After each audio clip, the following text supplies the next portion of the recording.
Eh, lo que vamos a empezar a ver hoy día tiene más relación con lo que hemos estado viendo, que es la conformación de la Tierra, ¿cierto? El tema de la hidrósfera, atmósfera, que ya revisamos la clase anterior en el tema de las guías, ¿cierto? Hoy día vamos a comenzar viendo la litosfera y sus recursos, ¿ya? Ay. El objetivo de la clase tiene que ver con comprender las características de la litosfera y su importancia, en este caso, importancia para la vida.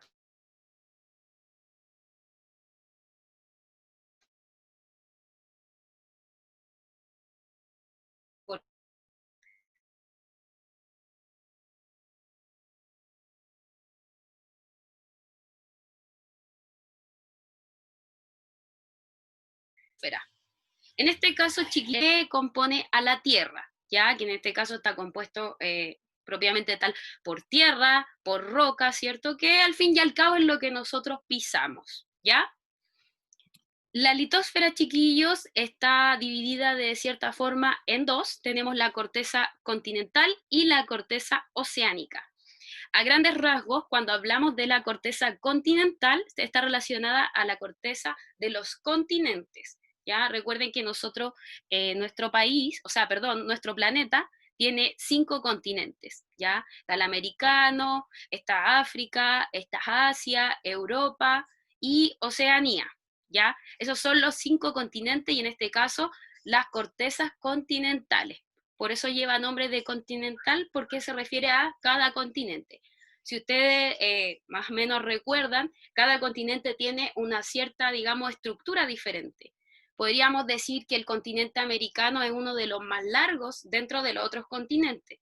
Tenemos el continente europeo, que si bien es amplio, no es tan largo como el americano. Recuerden que el americano está compuesto por 3: América del Sur, América del Norte y América del Centro, que lo vamos a ver como uno solo, ¿ya? Por lo tanto, hablamos de corteza continental, hablamos de los continentes y principalmente, como bien lo dice aquí en nuestro esquema, habla de montañas, cordilleras, etcétera. Todo lo que lo rodea o lo compone a nivel de tierra, ¿ya? Cuando hablamos, chiquillos, de corteza oceánica, estamos haciendo referencia a la superficie no terrestre, sino que en este caso con las masas de aguas, ¿ya? Tenemos los tipos, como dice acá, dorsales, que son las cordilleras submarinas, que son, como en este caso se ve acá, ¿cierto? Son las, digamos, como las zanjas que existen, ¿ya? Que también es considerado parte de la Tierra, pero contiene agua, ¿ya? Tenemos las cuencas submarinas, que podemos decir que son como las planicies, ¿cierto? Tenemos las fosas, que son hendiduras, que en este caso podríamos decir que aquí hay una fosa, ¿cierto? Que es una hendidura bien profunda. Esto de acá es corteza igual, es tierra, pero la diferencia de la corteza continental, que solo es tierra, en este caso está compuesto con agua por encima y agua también, ¿cierto?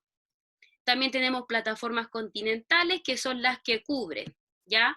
O sea, resumiendo, cuando hablamos, chiquillos, de una corteza oceánica, estamos haciendo referencia a toda la, digamos, la corteza que contiene agua, ¿ya? Por ejemplo, si nosotros hablamos de los océanos, el océano Pacífico, Atlántico, etcétera, estamos haciendo referencia a tipos de corteza, pero en este caso los vamos a diferenciar por su nombre, en este caso el Pacífico, Atlántico y ubicación, ¿ya? Pero también son parte de la litosfera, aunque lleven agua. Recuerden que todo lo que es relacionado con el agua es la hidrosfera, ¿ya? Pero al llevar debajo del agüita, al llevar tierra, ¿cierto? Está en la categoría de corteza y por lo tanto de litosfera, ¿ya? Para entender la litosfera, chiquillos, tenemos que primero comprender que existen fuerzas internas que mueven la Tierra, ¿ya? Y que nosotros bien conocemos con el último terremoto que tuvimos, que fue el 2012, si no me equivoco, ¿ya? Ese fue ha sido uno de los grandes movimientos o fuerzas internas de nuestra Tierra, que en este caso atacó a nuestro país. Por ejemplo, no sé si ustedes se han preguntado por qué se dice que Chile es un país sísmico, ¿ya? Una de las respuestas de esto es porque Chile, no sé si decirlo de mala suerte o por buena suerte, se encuentra por sobre 2 placas en este caso placas tectónicas, se encuentra encima de dos, la placa sudamericana y la placa de Nazca, que son dos placas que se encuentran de esta forma, una sobre la otra. Por lo tanto, al haber movimientos de placa, en este caso placas, chiquillos, tiene que ver con la corteza, con la tierra, ¿ya? Recuerden que la tierra está en constante movimiento, puede que ahora la tierra se esté moviendo y nosotros no lo percibamos, ¿ya? Pero eso no quiere decir, si no lo percibimos, no quiere decir que no haya movimiento, ¿ya? Recuerden que la tierra siempre libera energía, por lo tanto, genera movimiento. Movimientos más fuertes que nosotros podemos percibir como temblores o mucho más fuertes que podemos percibir como terremotos, ¿ya? Ese es uno de los principales de fuerzas internas. Bueno, aquí, digamos, la definición de fuerza interna tiene que ver con los relieves que se han ido creando, ¿ya? Porque, por ejemplo, cuando hay un temblor o un terremoto muy fuerte, ustedes si se pueden dar cuenta, o si ven imágenes por ahí, el terreno, por ejemplo, el terreno es plano. Al haber un terremoto o, digamos, un temblor fuerte, lo que ocurre es que este terreno ya no es tan plano. Puede que ocurran, en este caso, se formen pequeños hoyitos o montañas, ¿ya? Que tiene que ver con el relieve, ¿ya? Si ustedes ven un mapa de, digamos, de todo el planeta, así como estos mapas mundi que salen, ¿cierto? Lo ven de forma de relieve. Hay, por ejemplo, en Chile se va a ver el relieve de la cordillera de los Andes.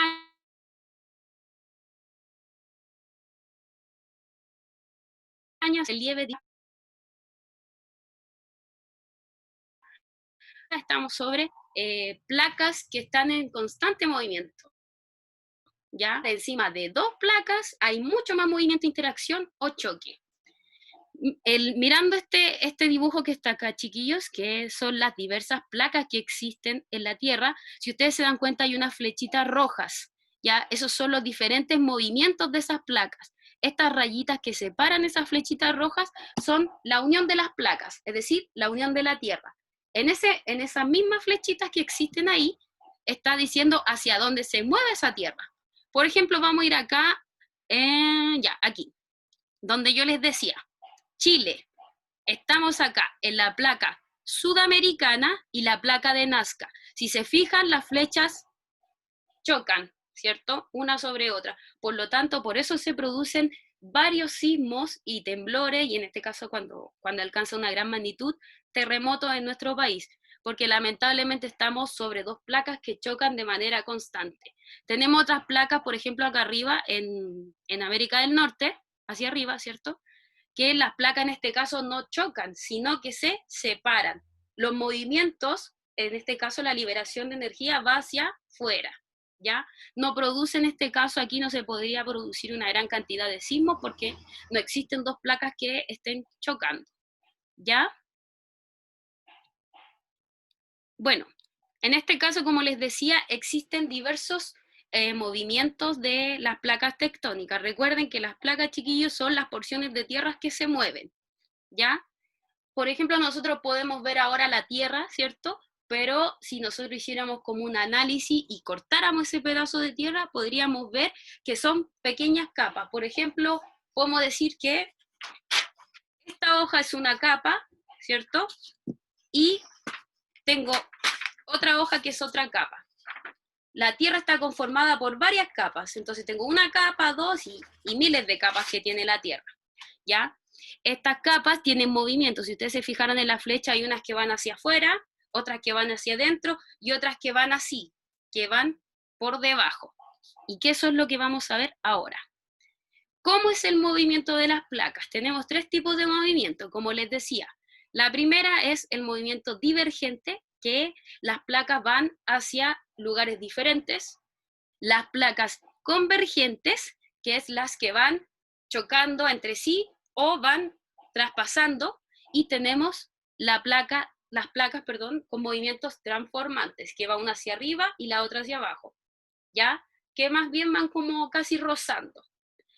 Si nosotros vemos estos tres dibujitos, estos tres esquemas, podemos decir que las placas que pertenecen a nuestro país son de relación convergente, ¿ya? Acuérdense, que van chocando y van pasando por abajo. Entonces, nuestro país experimenta movimientos de placas convergentes, ¿ya? Bueno, para ser más exacto, podemos decir que un movimiento divergente es cuando dos placas se separan, ¿cierto? Producen lo que se llama una falla. Cuando hablamos de una falla, chiquillos, estamos hablando de un pequeño agujero o abertura en la Tierra. Yo no sé si ustedes han escuchado hablar de la falla de San Ramón o de San Andrés, no recuerdo cuál bien era, pero bueno, también hay una película que habla de eso, que esas fallas se producen con grandes movimientos de la Tierra. ¿Ya? Hace un tiempo atrás se predijo que en un tiempo más, por aquí por Puente Alto, Pirque, ya está casi llegando a la comuna de Las Condes, iba a haber un movimiento tan grande que iba a producir una falla en el terreno, iba a producir una abertura. ¿Ya? A eso se le llama falla y en este caso corresponde a un movimiento divergente. Ya aquí las mismas flechitas le explican hacia dónde va el movimiento y la liberación de energía. ¿Ya? Tenemos luego el movimiento convergente, que es lo que yo les decía que nos caracteriza a nosotros como país, ¿ya? Que es cuando dos placas se juntan, la placa más delgada se hunde sobre la más gruesa.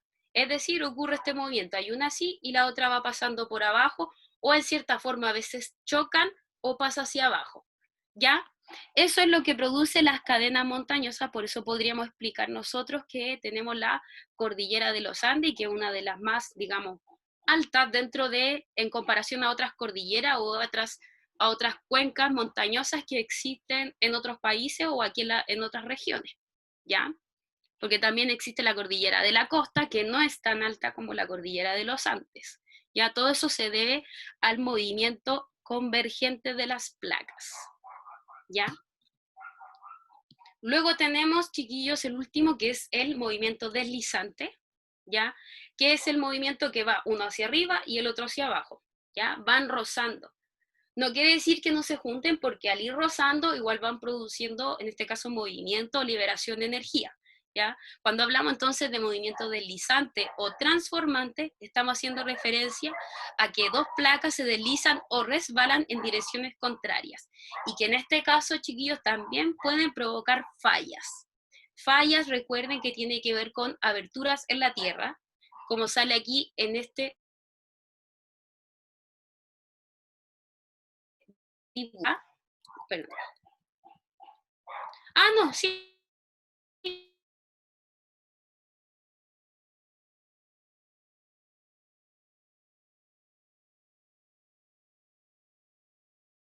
Tenemos que producir fallas, falla profunda.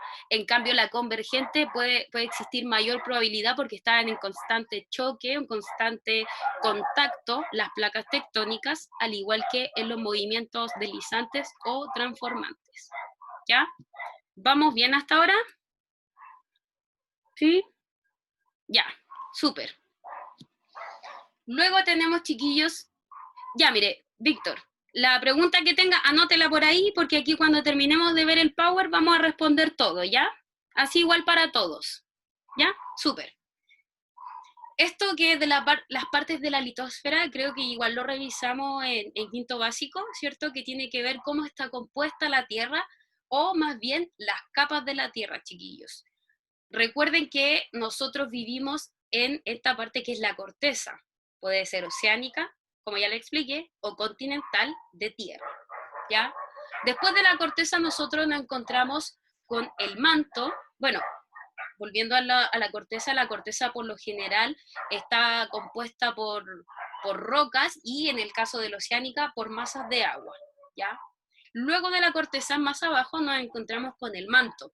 El manto tenemos dos tipos de manto. Está el manto superior, obviamente, el que está más cerca de la corteza y es la pequeña porción de arriba, ¿cierto? Que se encuentra en estado sólido, ¿ya? Y tenemos el manto inferior, chiquillos, que es el que se encuentra ya no tan en estado sólido, sino que un poquito más difundido o semidifundido. Cuando hablo de difundido, quiere decir que está un poco más líquido, ¿ya? No está tan duro, ¿sí? Y luego, chiquillos, tenemos el final, que es el núcleo, que el núcleo obviamente lo vamos a ver reflejado en núcleo externo y núcleo interno. Recuerden que el núcleo externo, el núcleo interno es la última capa de la Tierra y es donde se concentra la mayor alza de temperatura. ¿Ya? Por ejemplo, acá dice que las temperaturas en el núcleo interno pueden llegar a alcanzar los 4.300 grados Celsius. Imagínense eso. Si uno ya a temperatura de, por ejemplo, en el verano, temperatura 40 grados Celsius, uno ya siente que se está quemando, se está derritiendo. Imagínense a una temperatura de 4.300.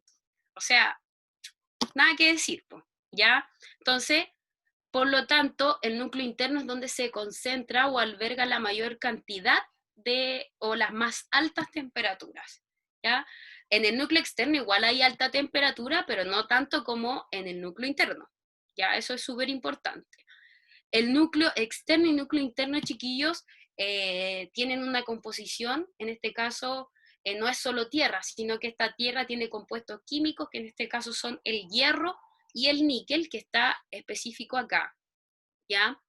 Es importante entender que esta composición del núcleo ya no está en estado tan sólido, sino que más bien, mientras más se va acercando al núcleo interno, más líquido se va poniendo, digamos, ¿ya? Importante entender también que en el manto inferior es donde se comienza a crear la lava, ¿ya? Nada más que decir acá, sigamos, porque esto más que nada ya lo hemos visto a grandes rasgos desde quinto, así que no debería haber mayor problema con eso, ¿ya? Luego tenemos, chiquillos, consecuencias de las fuerzas internas de la litosfera. Recuerden lo que hablamos de las fuerzas internas, que son los movimientos naturales que se dan en la Tierra, en las placas. Como ya les mencioné, las fuerzas internas, que son las naturales, digamos, que se dan en la Tierra, tiene que ver con los sismos y los volcanes, ¿ya? Recuerden que los sismos son los movimientos bruscos de la litosfera. Para que una placa tectónica se mueva, sí o sí tiene que haber una liberación de energía, ¿ya? Todos los años, chiquillos, y en todo momento, cada segundo, minuto, etcétera, existe un movimiento y una liberación de energía, de menor cantidad o de mayor cantidad, pero existe sí o sí, ¿ya? Por ejemplo, uno cómo puede comprobar que existe este movimiento, existe esta liberación de energía. Nos vamos a miles de años atrás, cuando se formó o la creación de todos los continentes, ¿ya? Porque los continentes de hoy en día están separados, pero no fueron toda la vida separados. Antes estaban todos juntos, que se le llamaba la Pangea, ¿ya?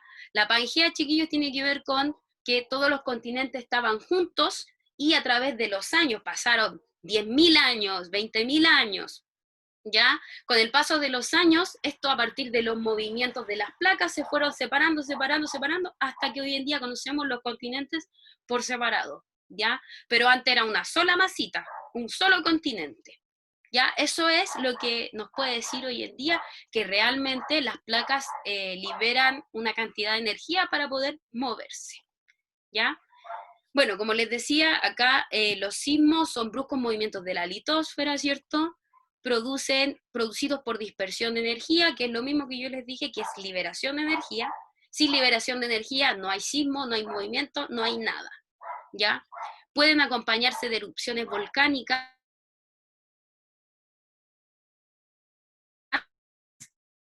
cuando, por ejemplo, para el terremoto que hubo el 2012,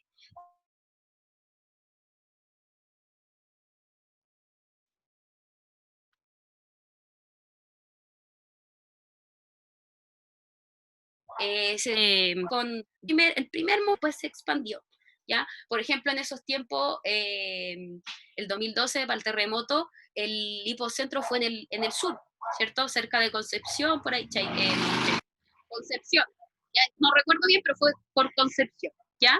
Entonces, ahí donde se esparció el movimiento y obviamente llegó a Santiago y a varias regiones más, ¿ya? Eso es importante entender. Hipocentro es el lugar desde donde se libera energía en forma de ondas sísmicas, es decir, de donde nace el movimiento. Y el epicentro es el punto de la superficie donde llegan las ondas sísmicas, es decir, por donde se va esparciendo este movimiento, ¿ya?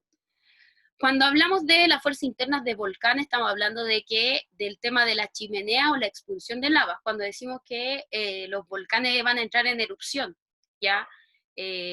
Hace un tiempo atrás también se había dicho que el volcán de Villarrica va a entrar en erupción, ¿y por qué decían eso? Porque se observaba que en la cima del volcán, en la cima del volcán estaba saliendo humo, ¿ya? Después se hicieron investigación y todo, y dijeron que eso era a causa de los movimientos y la fuerza interna, pero que no iba a haber una erupción, ¿ya? Pero sí a lo largo de nuestra historia han habido erupciones de los volcanes, ¿ya?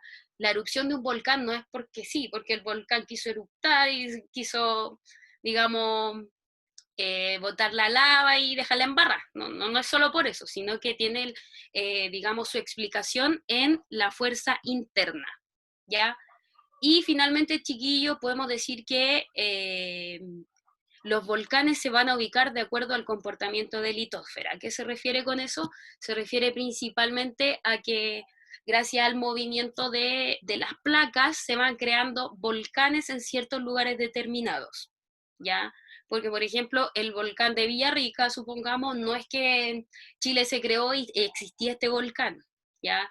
Probablemente hace miles de años atrás ese volcán no existía, se creó con el movimiento de las placas, ¿ya? Finalmente podemos decir que también existen, como las fuerzas internas de la Tierra, existen fuerzas externas, que son las que modifican la litosfera.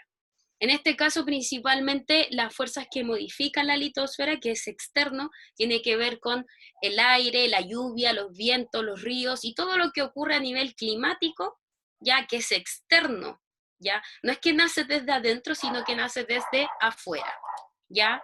Y son fenómenos que nosotros conocemos.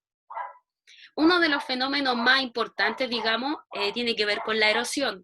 La erosión, chiquillos, a grandes rasgos tiene que ver con la transformación de la Tierra, ¿ya? Como la transformación de la Tierra, por ejemplo, lo que hablábamos anteriormente, la producción de fallas, ¿cierto? Es decir, como pequeños hoyos, zanjas, ¿cierto? Por ejemplo, acá también existe un tipo de erosión. Quizá esta roca que está acá y que se ven hoyitos abajo no tenía hoyito antes, y con el paso de la erosión, por ejemplo, el paso del agua, el paso de otro material, esto se fue rompiendo y se fueron creando surcos o hoyitos, ¿ya? La erosión es como toda la modificación de la tierra en pos de crear un nuevo territorio. Existen, chiquillos, tipos de erosiones o causas de las erosiones. Por ejemplo, una de los tipos de erosión tiene que ver con la fragmentación. Ahí yo les puse como una roca partida. ¿Qué tiene que ver con la fragmentación? Cuando uno habla de fragmentar, habla de romper algo, ¿ya? De que se va a ir dividiendo.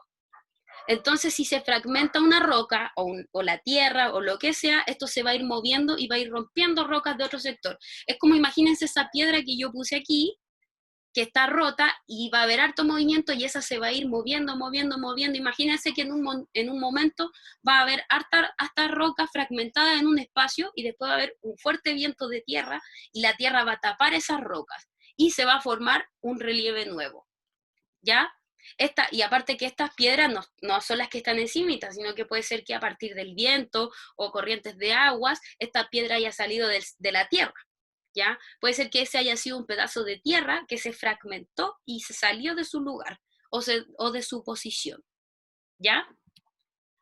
Y el transporte también es importante. El transporte en este caso, como la misma palabra lo dice, transportar por efecto puede ser de la lluvia, del viento, de los ríos, etcétera. Uno de lo que más conocemos nosotros, erosión de tipo transporte, son las avalanchas, ¿ya? Que el año pasado creo que ocurrieron varias, que es cuando se desprende una cantidad de tierra, en este caso es tierra húmeda, ¿cierto? Se desprende y cae desde arriba hacia abajo. Bueno, en estos casos era bastante terrible porque como era tierra o barro, digámoslo de cierta forma, tapaba todo lo que encontraba abajo. Tapaba casa, árboles y quedaba la embarrada, ¿ya? Entonces eso es el transporte que lleva desde un lugar a otro lugar, ¿ya? Puede ser provocado por lluvia, vientos, nieve, etcétera. Por ejemplo, también existe la avalancha de nieve, ¿ya?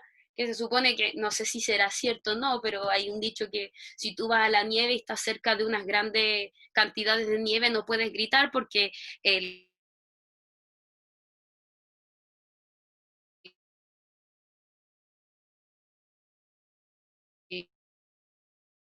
al grito, reducir movimiento, avalancha.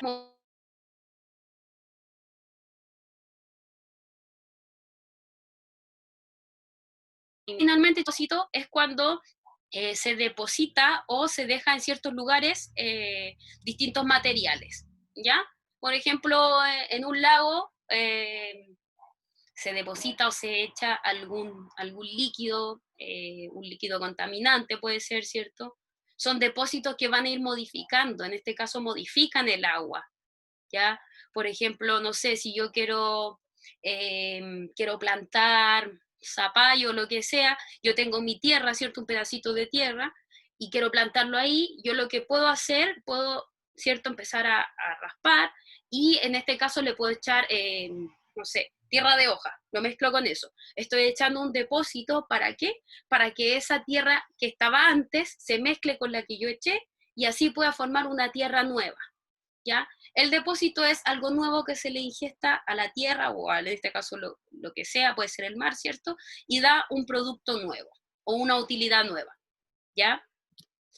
Por lo tanto, chiquillos, para ir finalizando, tenemos que la formación de suelo se debe a un proceso de millones de años, que es lo que yo les dije, explicado principalmente con la Pangea. Si no existiera suelo, las plantas obviamente no crecerían y los animales no tendrían cómo alimentarse. Ahora estamos viendo la importancia de la litosfera para la vida humana. Esa es una de las características. Es importante saber, chiquillos, que los suelos son todos diferentes. Tenemos suelo arcilloso, arenoso, etcétera. Eso lo vamos a ver en profundidad en la próxima clase. ¿Ya? Arenoso tiene una estructura diferente que al arcilloso. El arcilloso es un poquito más amarillento. El arenoso es un poquito así como el de la playa. También tenemos el otro tipo que es como la tierra más normalcita, más café, ¿ya? Un suelo sin vegetación está expuesto a la erosión y destrucción. Es decir, ¿por qué se refiere a que si no existe vegetación en un suelo puede haber erosión? Porque si el suelo no está modificado, en este caso se puede secar, y lo que puede provocar es que se empiece a partir la tierra. Yo no sé si ustedes han visto esas imágenes donde aparece la tierra partida, ¿cierto? Y donde hay cero posibilidad de plantar algo, ¿ya? Al haber una erosión, obviamente va a llevar a la destrucción de la tierra, ¿ya? Y para volver y finalizar, chiquillos, volviendo al objetivo de la clase, ¿cuál sería la importancia de la litosfera en la vida humana? ¿Cómo podríamos cuidarla? En este caso, ¿cómo podríamos cuidar la litosfera? Y que sería súper importante, chiquillos, que ustedes esa pregunta la puedan responder después en su cuaderno y ver más o menos cómo podríamos, en este caso, tomar el objetivo que planteamos en un principio y resolverlo a partir de lo que hablé en este momento.